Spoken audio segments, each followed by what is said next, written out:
नमस्कार, मैं हूं मनविंदर। आप सभी राष्ट्रवादियों का एनबीएन नेटवर्क में एक बार फिर से बहुत-बहुत स्वागत है। तो क्या एक ताकतवर देश का मुखिया ताकतवर नहीं रहा? क्या ये दौर ट्रंप का नहीं रहा? आपको ताज्जुब हो रहा होगा, लेकिन इसे हम समझेंगे जनरल साहब से। और ये बात उठी कहाँ से? दरअसल अमेरिकी राजनीतिक एक्सपर्ट इयान ब्रेमर ने कहा है कि ट्रंप का ये दौर नहीं रहा। ये बात इसलिए भी उठ रही है क्योंकि बोर्ड ऑफ पीस में ट्रंप के दोस्त यानी कि भारत, वहां का कोई प्रतिनिधि नहीं पहुंचा। तो इसे समझते हैं। चैनल को सब्सक्राइब कर लीजिए, वीडियो को जल्दी से लाइक कर लीजिए, क्योंकि मेरे साथ जुड़ चुके हैं defence expert lieutenant general Dushyant Singh ji. Sir, बहुत स्वागत है आपका शो में। नमस्कार। नमस्कार मनविंदर जी, आपको और आपके ऑडियंस को। और सर, डोनाल्ड ट्रंप लगातार दुनिया को धमका रहे हैं और दुनिया को ये यकीन दिलाना चाहते हैं कि वो सबसे शक्तिशाली वर्ल्ड लीडर हैं। लेकिन अब अमेरिका से आवाज उठ रही है कि वो ताकतवर नहीं है। क्या ट्रंप अकेले पड़ रहे हैं और उनकी ताकत क्या हुआ? क्योंकि जैसा कि मैंने अभी बताया कि जो राजनीतिक एक्सपर्ट है इयान ब्रेमर, उन्होंने भी ये कहा है कि ये दौर ट्रंप का नहीं है। सर देखिए, दौर ट्रंप का है या नहीं है, ये बात उस बात से जाहिर होती है कि क्या दुनिया आपके साथ है। तो अगर आप नजर उठा के देखेंगी तो धीरे धीरे जो दुनिया है उनसे दूर हटती जा रही है, क्योंकि शायद ट्रंप को ऐसा लगा कि मैं अगर एकला चलो करके लोगों को अपने ओर जबरदस्ती खींच पाऊंगा तो शायद वो उनकी बहुत बड़ी गलती थी। और यही एक कारण है जो मुझे लगता है, ये मेरी ओपिनियन है, हो सकता है मैं गलत हूं या हो सकता है मैं कुछ जल्दी ही प्रिडिक्ट कर रहा हूं कि ये ट्रंप का दौर नहीं है, या आयन ब्रेमर भी शायद जल्दी प्रिडिक्ट कर रहे हैं। लेकिन जिस तरह से हालात चल रहे हैं तो देखा जाए तो मुझे नहीं लगता कि ये बात में कोई गलत चीज है। बिल्कुल सही बात है। देखिए, हर हर तरह से उनको अपने स्टेप्स वापस लेने पड़ रहे हैं, चाहे वो वेनेजुएला का हो, चाहे वो दावोस में जो उनका जिस तरह से बिहेवियर रहा हो। अब दावोस में उन्होंने बहुत बड़ी बड़ी बातें करी, लेकिन प्राइम मिनिस्टर कार्नी जो कनाडा के प्राइम मिनिस्टर हैं, उन्होंने उनको धो डाला। धो डाला मैं थोड़ा सा अंडर स्टेटमेंट दे रहा हूं। जिस तरह से उन्होंने बोला कि देखिए, अब पहले क्या होता था कि अगर कोई एग्रीमेंट होता था और उसको अगर कोई फॉलो ना भी करे तो कम से कम बोलता जरूर था। बोलते ना, sign board in the window, उन्होंने एक वर्ड यूज किया, भाई इंटरनेशनल लॉज और रूल्स हम फॉलो करते हैं। कई बार अमेरिका ने इंटरनेशनल लॉज और रूल्स तोड़े हैं, लेकिन एटलीस्ट वो ओपनली बोलते तो थे कि हाँ, हम इंटरनेशनल लॉज और रूल फॉलो करते हैं। उन्होंने वो करना छोड़ दिया, तो बाकी फिर क्यों करें। और इसलिए कनाडा के प्राइम मिनिस्टर ने बड़ी टेलिंग स्टेटमेंट दी, और ऐसा आज तक किसी भी नेटो के लीडर ने नहीं किया। और उन्होंने बोला कि देयरफॉर माय सपोर्ट, मेरा जो सपोर्ट है ग्रीनलैंड के लिए है। ग्रीनलैंड को मैं हथियार दूंगा, ग्रीनलैंड को मैं हर तरह से मदद करूंगा। और आखिरी में चलते चलते बोल गए, इंक्लूडिंग बूट्स ऑन ग्राउंड। ये एक बहुत बड़ा, जो मैं कहता हूं कि एक धमाकेदार कदम उन्होंने बोला, जो कि मुझे लगता है उसकी वजह से ट्रंप ने जो है कनाडा को इनवाइट नहीं किया बोर्ड ऑफ पीस में। आप देख सकती हैं कि कितना स्ट्रॉन्ग अपोजिशन उनको हुआ है उन्हीं के बगल वाले देश से। तो कहीं ना कहीं जो हम पे लोग बांग्लादेश की चोट पहुंचाना चाहते थे बांग्लादेश के थ्रू, आज उन्हीं को ही चोट लग रही है, उन्हीं के पड़ोसी से।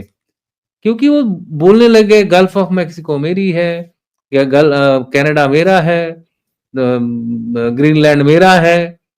आप पूरा डेनमार्क का पार्लियामेंट हंस रहा था जब प्राइम मिनिस्टर डेनमार्क की हैं, उन्होंने बोला कि Trump wants to buy Greenland. आपको पता होना चाहिए 700 बिलियन की कुछ डील बना रहे थे वो, ग्रीनलैंड को हम खरीद लेंगे। लेकिन वो जो पुरानी कहावत है ना कि पात के दो ढाक जो बोलते हैं, अल्टीमेटली लोग ढाक के दो पात, या ढाक के दो पात, लोग हंसने लग गए उनकी इस क्या बोलते हैं, मैं तो बोलूंगा मूर्खतापूर्ण कदम से। एक सोवरेनिटी को वो सोच रहे थे जैसे मैंने वेनेजुएला को एक वो किया, बाकी देशों को भी मैं कर सकता हूँ। बहुत बड़ी गलतफहमी में थे, जिसकी वजह से सारी दुनिया एक तरफ होती जा रही है और ट्रंप अकेले पड़ते जा रहे हैं। फिर उन्होंने शुरू किया बोर्ड ऑफ पीस। अब बोर्ड ऑफ पीस में सैयद अकबरुद्दीन हैं, जो हमारे परमानेंट रिप्रेजेंटेटिव थे, जो मेरे परमानेंट रिप्रेजेंटेटिव थे भारत के यूनाइटेड नेशन में, बहुत ही मशहूर कह लीजिए कि हमारे प्रवक्ता थे वो वहां पे, और बड़ी अच्छी बातें करते। उन्होंने एक आर्टिकल लिखा है और उन्होंने बोला है कि दिस इज अ सरप्राइज, ये सरप्राइज की बात है कि कोई इस ऐसे बोर्ड में जाएगा जहां पे इनवाइट खाली मेंबरशिप खाली इनवाइट से मिलेगी, यानी कि खुली छूट नहीं है। नॉर्मली जितने भी ऐसे जैसे यूएन हो गया, बाकी हो गया, उसमें सब अप्लाई करते हैं और उनको मेंबरशिप मिलती है। यहाँ पे उल्टा है कि मैं इनवाइट करूंगा तब आपको मेंबरशिप मिलेगी। वो तो एक चलो ठीक है, उसको थोड़ा बहुत मान भी लेते हैं। फिर दूसरी बात उन्होंने कही कि अगर आप मेंबरशिप लेंगे तो आपको पैसा देना पड़ेगा, वो भी 1 बिलियन। ये तो वही होगी ना, जैसे क्लब की मेंबरशिप नहीं खरीदते हम, दिल्ली जिमखाना क्लब की मेंबरशिप खरीद रहे हैं, बोले भैया आपको अगर हमारे क्लब का मेंबर बनना है तो इतने लाख दे दीजिए, इतने हजार दे दीजिए। तो एक तरह से उन्होंने जियो पॉलिटिक्स को एक बहुत ही निचले स्तर पे लाके छोड़ दिया। ऑब्वियसली जो गवर्नमेंट है, जो जिनको उन्होंने इनवाइट किया था, सभी ने बड़ा सोच समझ के कदम लिया है और तकरीबन अभी तक कोई ज्यादा मूवमेंट इस पे हुआ नहीं है। हाँ, यूएई ने इसकी शायद मेंबरशिप एक्सेप्ट कर ली है, पाकिस्तान ने कर ली है, भारत ने नहीं करी इसकी membership accept, on obvious reasons. Bharat को भी यही लगता है कि ये एक मखौल बनाया जा रहा है, एक अपनी प्राइवेट यूवन बनाने की कोशिश की जा रही है। देखिए, शांति से हम बिल्कुल सहमत हैं, शांति के हर प्रयास को भारत सपोर्ट करता है बोर्ड ऑफ पीस में। अगर जो इनिशिएटिव अच्छा है, एज ए कॉन्सेप्ट इनिशिएटिव अच्छा है, लेकिन इस तरह की शर्तें कि सारी पावर जो है चेयर में होगी, ये कौन सी बड़ी बात, ये कौन सी भाई ग्रुप हो गया कि सब कुछ ग्रुप तो बन जाएगा लेकिन पैसा भी तुम दोगे, लेकिन हुक्म मैं चलाऊंगा, ये तो नहीं हो सकता भाई। इक्वल वोट, सब बराबर। अगर मेजॉरिटी किसी प्रपोजल के अगेंस्ट है तो वो काम नहीं होना चाहिए। इस तरह का कुछ सिस्टम होना चाहिए इस बोर्ड ऑफ पीस में, ऐसा कुछ नहीं है। इसलिए काफी देशों ने इसका कड़ा विरोध किया और शायद वो ज्वाइन भी नहीं करेंगे। 25 देशों को इनवाइट किया था इन्होंने, जिसमें भारत भी शामिल था। वो लेटर भी चारों तरफ घूमा, क्या बोलते हैं, सोशल मीडिया में लोगों ने देखा।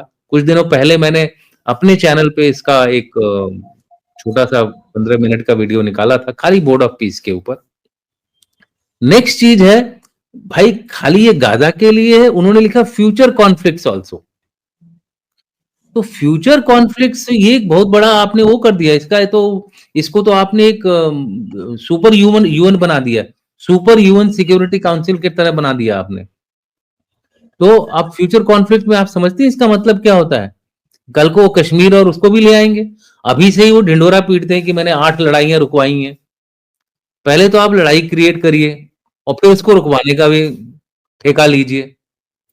आपको पता है एक वीडियो आज ऑडियो घूम रहा है चारों तरफ मीडिया में, जिसमें यूएस एम्बेसी के किसी डिप्लोमेट ने वो वाहवाही कर रहा है यूनुस की कि बहुत अच्छा काम किया, अमेरिका के लिए बहुत अच्छी बात है कि शेख हसीना को निकाल दिया, उसको फांसी की सजा दिलवा दी। अच्छा हुआ वो आईसीटी में नहीं गई, मतलब इंटरनेशनल कोर्ट में नहीं गई, नहीं तो वहां पे वो जीत जाती, क्योंकि वो बहुत पावरफुल है। सो इस तरह की मतलब आप गेम खेल रहे हो और फिर एक्सपेक्ट करते हो कि लोग आपको कोऑपरेट करेंगे। मुझे नहीं लगता कि ये एक अच्छे स्टेट्समैन की निशानी है। वो एक बिजनेस, एक इंटरनेशनल रिलेशंस को एक बिजनेसमैन की तरह तो देख ही रहे थे, लेकिन अब लगता है कि वो एक डील, वो बोलते हैं ना, एजेंट की तरह ट्रीट कर रहे हैं। उसकी वजह से भी काफी देश उनसे थोड़ा अलग हुए हैं, विच इज समथिंग जो कि एक चिंता का विषय है। अब बोर्ड ऑफ पीस में फ्यूचर कॉन्फ्लिक्ट क्यों जोड़ा गया? क्योंकि पाकिस्तान था उसमें। पाकिस्तान फिर क्या करता? भैया कश्मीर को भी घुसेड़ देता उसके अंदर। जबकि भारत की सिचुएशन बहुत क्लियर है, Jammu and Kashmir is part and parcel of Bharat. Bharat का अभिन्न अंग है। इसका जो कुछ भी डिस्प्यूट है बायलेटरली पाकिस्तान और भारत के बीच में आपसी वार्ता से होगा या लड़ाई से होगा, वो तो फ्यूचर बताएगा। अगर वो बिहेव नहीं करेगा तो लड़ाई होगी। तो ये बड़ा क्लियर है हमारा, तो उसमें तीसरी पार्टी का तो गुंजाइश ही नहीं है। तो चाहे कितना भी जोर लगा लो, पहले सीधे जोर नहीं लगा, तब तो टेढ़े जोर लगा रहे हो। यहां तक कि यूरोप भी इसके अगेंस्ट हो गया। तो अब ट्रंप को ऐसा लगा कि भाई ये तो दुनिया ही अलग हो रही है, मेरा नेटो सब कुछ अलग हो रहा है। तब उन्होंने ये सोचा कि भाई अगर मैं इस तरह अलग थलग पड़ गया तो भले ही मेरे पास न्यूक्लियर बॉम्ब हो, भले ही मेरे पास दुनिया की सबसे अच्छी टेक्नोलॉजी हो, लेकिन अकेले आदमी जो है ना, एक कमरे में बंद एक कैदी की तरह हो जाता है। तो यही हाल उनका हुआ और उन्होंने फट से जो है यूरोप का जो टैरिफ लगा रहे थे वो उन्होंने कैंसिल कर दिया, यानी कि रोक दिया।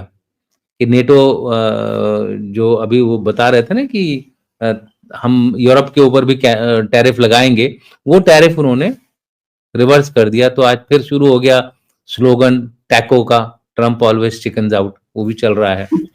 और जी जी लास्ट चीज देखिए कि भारत एक ऐसा देश बन गया है जो कि उसकी आंखों में खटक रहा है। पूरे डावोस की मीटिंग में भारत का सबसे बड़ा डेलीगेशन गया था। 101 बिजनेसमैन गए थे। भारत के बिजनेसमैन की मीटिंग ले ली उन्होंने भाई। क्यों? भैया व्यापार करना है। अच्छा, अब आईएमएफ की जो प्रोजेक्शन आई है ग्रोथ की, वो आई है भारत नंबर 1 7.7 6.8 टू 7.3 के बीच में, वो अगले कई सालों तक इसी तरह ग्रो करेगा। दूसरे नंबर पे चाइना है 5% पे, जो जिसका कि मुझे थोड़ा डाउट ही लगता है। तीसरे नंबर पर वर्ल्ड है। आप देख रहे हैं, तीसरे नंबर पे जो ग्रोथ हो रही है वो वर्ल्ड की हो रही है। पूरे वर्ल्ड को अगर आप मिला दो तो उसकी ग्रोथ भी तीसरे नंबर पे आती है। और जर्मनी वगैरह तो बहुत नीचे हैं, यूएस, जर्मनी, यूके, ये लोग तो कहीं एकदम पूंछ बन के दिखते हैं। अगर आप अपना एक्स में देखेंगी तो उसको आप ऐड भी कर सकती हैं, इस प्रोग्राम में दिखेगा आपको पूरा का पूरा वो जो ग्राफ बना है। किरण रिजिजू जी ने इसको ट्वीट किया है आज, और उसको मैंने भी रीट्वीट किया है, मेरे हैंडल पर भी रीट्वीट किया है। तो कहने का मतलब ये है कि इकोनॉमिकली उनको रियलाइज हुआ कि भाई भारत के बिना तो मेरा काम चलेगा नहीं, तो कुछ करो। तो प्राइम मिनिस्टर साहब, हमारे प्राइम मिनिस्टर अब दोबारा अच्छे दोस्त हो गए, क्योंकि ट्रेड डील हमको करनी है, अमेरिका को ट्रेड डील करनी है, हमें भी करनी है, हम ये नहीं बोल रहे। तो भारत ने अपना जो रुख बड़ा क्लियर कर रखा है, भाई जहां मेरा इंटरेस्ट होगा मैं वहां जाऊंगा। अगर स्ट्रेटेजिक ऑटोनॉमी करनी है मुझे तो, लेकिन इस माहौल में जो अभी माहौल चल रहा है, जिसमें कि जिसकी लाठी उसकी भैंस वाला जो माहौल चल रहा है, हिंदी में अगर उसको बोले, माइट इज राइट इंग्लिश में बोलते हैं, तो भारत को अपनी लाठी को तेज करना बहुत जरूरी है। और इसीलिए जो हमारे जो गवर्नमेंट है, प्रधानमंत्री जी हैं, बाकी जो लोग हैं, ये लोग अब अपना हर चीज स्ट्रांग कर रहे हैं। आर्थिक दशा और अपनी जो सैन्य शक्ति है, सैन्य पावर है, उसको भी स्ट्रांग कर रहे हैं, उसको भी मजबूत बना रहे हैं, उसको सुदृढ़ बना रहे हैं, आत्मनिर्भर कर रहे हैं। जय, उन्होंने एक नारा दिया है जय का, ज्वाइंटनेस, आत्मनिर्भरता एंड इनोवेशन। ये तीनों चीजें जो मिल करके भारत की जो मिलिट्री है या भारत की जो सैन्य ताकत है, उसको सुदृढ़ और स्ट्रांग बनाने, शक्तिशाली बनाने की तरफ अग्रसर है भारत। और साथ ही साथ इकोनॉमी को भी उसी तरह से ऊपर ले जाने का एक एक एक लॉन्ग टर्म स्ट्रेटजी है। शॉर्ट टर्म स्ट्रेटजी में अगर कोई रास्ते में बहुत ही रोड़ा डालेगा तो फिर है ना, लाठी है हमारी भी। अमेरिका को लेकिन अगर सर अमेरिका के जी बराबर नहीं, तो अमेरिका को तंग जरूर कर सकती है। अगर अफगानिस्तान अमेरिका को तंग कर सकता है, हम तो उससे भी बड़े वो हैं। हाँ हाँ, आप कुछ पूछ रहे थे? लेकिन सर बोर्ड ऑफ पीस के तहत आई मीन डोनाल्ड ट्रंप को ही अधिकार होगा कि वो किसी भी मसले पर वीटो कर सकते हैं। वो अनिश्चित काल तक इस बोर्ड का चेयरमैन खुद को घोषित कर चुके हैं। अब इस पर अमेरिकन मीडिया में बड़ी खिलाफत हो रही है। उनकी जो पूरी पोल पट्टी है वो उन लोगों ने खोल दी है। जी देखिए देखिए, यही तो एक विडंबना है कि ट्रंप कोशिश कर रहे हैं कि मैं एक और टेन्योर लूं। पहली बात तो प्रेसिडेंट का। दूसरा, कोशिश कर रहे थे कि मैं पीस का एक बहुत बड़ा क्या बोलते हैं, संदेश वाहक हूं या सपोर्टर हसरत हूं। रह जाएगी, उनकी मन में ही हसरत रह जाएगी। सपोर्टर हूं, उसको तो नोबेल कमेटी ने ही धराशायी कर दिया।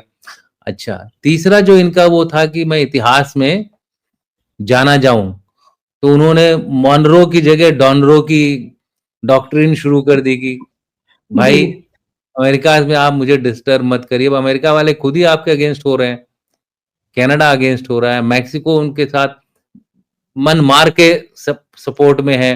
कई सारी कंट्रीज, कोलंबिया वगैरह जो हैं, वो लोग भी आपके अगेंस्ट चल रही हैं। तो ब्राजील तो है ही है पहले से। ब्राजील जो है दूसरे ब्लॉक में है, ब्रिक्स में है। चाइना और रशिया का जो इन्फ्लुएंस था इस इलाके में, उसको कम करने के लिए उन्होंने सोचा कि मैं डॉनरो डॉक्ट्रिन शुरू करता हूं। लेकिन उधर भी दिक्कत है। इजराइल ने बोर्ड ऑफ पीस में बोल दिया है कि भाई टर्की शर्की नहीं चाहिए मुझे, मेरा इन पे कोई भरोसा नहीं है। तो अब हर जगह उसको विरोधाभास हो रहा है। इजराइल को पता है, इजराइल का अगर कोई अच्छा सच्चा दोस्त है, वो भारत है। और भारत खाली इजराइल का नहीं, भारत चाहता है कि भाई इस रीजन में एक पीस हो, अमन हो, ताकि जो हमारा लंबा दूरदृष्टि वाला जो प्रोजेक्ट है आईमेक, हाइफा के थ्रू, वो आगे बढ़े। जोर जबरदस्ती से कुछ नहीं होगा। जोर जबरदस्ती से आप अगर चाहें कि कुछ चीज कर लें, ठीक है, 2 साल कर सकते हैं, 3 साल कर सकते हैं, चौथे साल वो बोलते हैं ना, पब्लिक भी जागती है। तो पब्लिक जागना शुरू करेगी। अमेरिका की पब्लिक अब जाग रही है। धीरे धीरे उसको पता चलेगा कि वो क्या किस मधुमक्खी के छत्ते में उन्होंने हाथ डाल दिया है कि अब उनको बाहर ही निकला नहीं जा रहा। उसने इतना काट लिया है उनको कि अब उनको समझ में नहीं आ रहा है कि मैं करूं क्या। और सर मोदी जी तो उनके अमेरिका में जाकर के वहां प्लेटफॉर्म पे खुलेआम बोल के आए हैं कि भारत किसी के साथ झगड़ा लड़ाई नहीं चाहता, क्योंकि ये वक्त जो है लड़ाई झगड़े का नहीं है। आपको याद होगा। हाँ और हाँ, देखिए, जो इयान ब्रेमर है उन्होंने ये कहा है कि भारतीय प्रधानमंत्री नरेंद्र मोदी ट्रंप से कहीं बेहतर स्थिति में है। बिल्कुल। देखिए, हमने किसी को भी जानबूझ के नाराज नहीं किया है, किसी को भी। अगर वो नाराज हुए हैं, अपनी गलती से नाराज हुए हैं। अगर नेपाल को कुछ तकलीफ हुई है तो उनकी गलती थी। एक ऐसे मुद्दे को उखाड़ने की कोशिश की चाइना के कहने पर, जो मुद्दा था ही नहीं। सदियों से, अब मैं पुरानी शेर को मैं थोड़ा ट्विस्ट करके बोलना चाहूंगा, सदियों से रही है दोस्ती इंडिया और नेपाल की, रोटी बेटी का रिश्ता रहा है हमारा। आप बिल्कुल इस रिश्ते को भी अगर आप झुठलाना चाहोगे तो इसमें गलती आपकी है, आपको ही नुकसान होगा।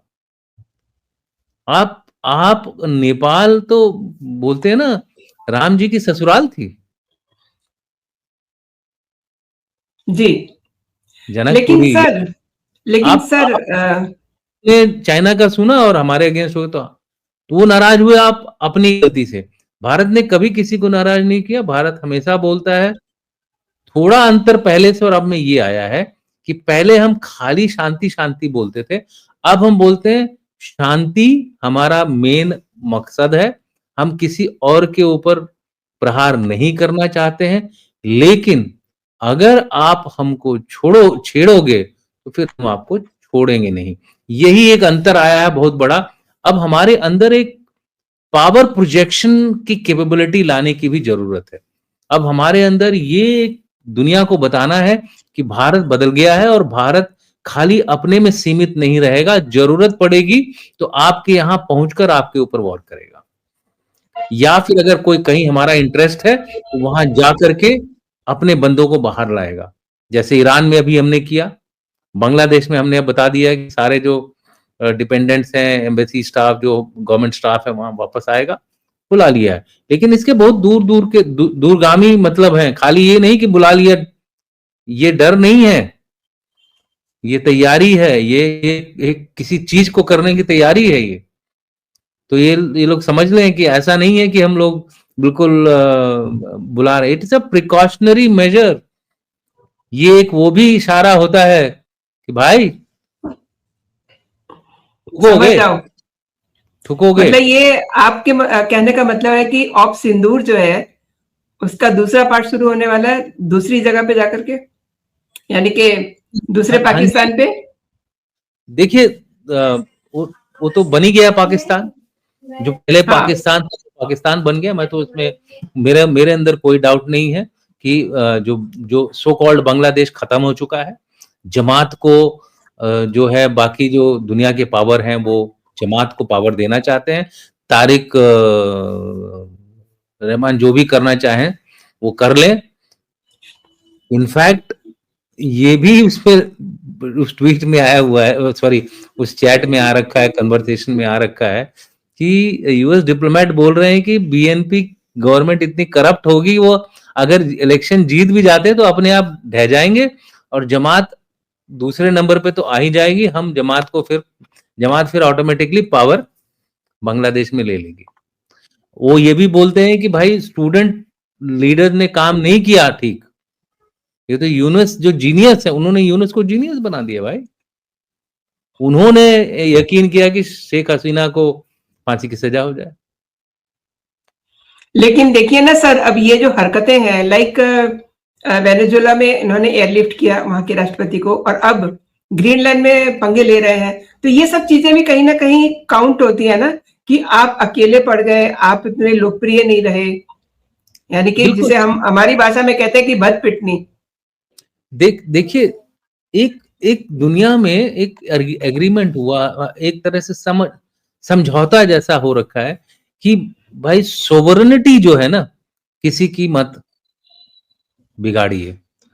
एक तरह से देखा जाए तो रशिया तो अब और स्ट्रांगली बोलेगा, भाई तुम कर सकते हो तो मैं क्यों नहीं कर सकता हूं।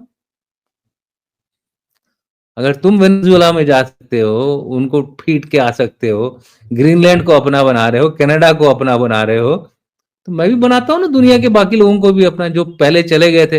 मैं बोलूंगा ये तो यूएसएसआर में थे सारे, ये तो सब मेरे ही देश हैं, सब मेरे ही राज्य हैं पुराने उसके, तो शुरू कर देंगे एक तरफ से। जो जो बाहर गए हैं, कजाकिस्तान, ताजिकिस्तान, सबको लपेट लेंगे वो, उनके उनमें इतनी ताकत है कि वो सबको लपेट लेंगे। एक नया नया विश्व का निर्माण शुरू हो जाएगा। तो ये समझ नहीं रहे, ये जो हमारे जो क्या बोले, अंकल बोले, जो भी बोले, अंकल सैम बोले, जी वो जी। समझ, और इसीलिए अंकल सैम के देशवासी जो हैं वो उनके खिलाफ हो रहे हैं। और मैं बताऊं, अगर इसी तरह चलता रहा तो वो जल्द ही, खाली मिड टर्म इलेक्शन होने दीजिए वहां का, मिड टर्म इलेक्शन में अगर ये हारे तो मैं इतना गारंटी के साथ कहता हूं कि इनके ऊपर इम्पीचमेंट हो जाएगा, क्योंकि ये बहुत अपनी मनमानी कुछ ज्यादा करने लग गए हैं। ऐसा नहीं होता है। विश्व पटल बहुत पे सही इस कह रहे हैं, विश्व पटल पे सही इस कह तरह रहे की, हैं आप बिल्कुल हाँ, सही कह रहे हैं, क्योंकि ज्यादा मनमानी जो है कहीं भी सही नहीं होती है। अब आने वाले दिनों में ये देखना बड़ा दिलचस्प होगा कि ये समझते हैं, बूझते हैं चीजों को, या कि फिर अपना रवैया इसी तरीके से ये जारी रखते हैं। सर, आपने मेरे शो के लिए समय निकाला और मेरे दर्शकों को कई महत्वपूर्ण विषयों पे आपने जानकारी दी। आपका बहुत बहुत धन्यवाद। जय हिंद, जय भारत। जय हिंद।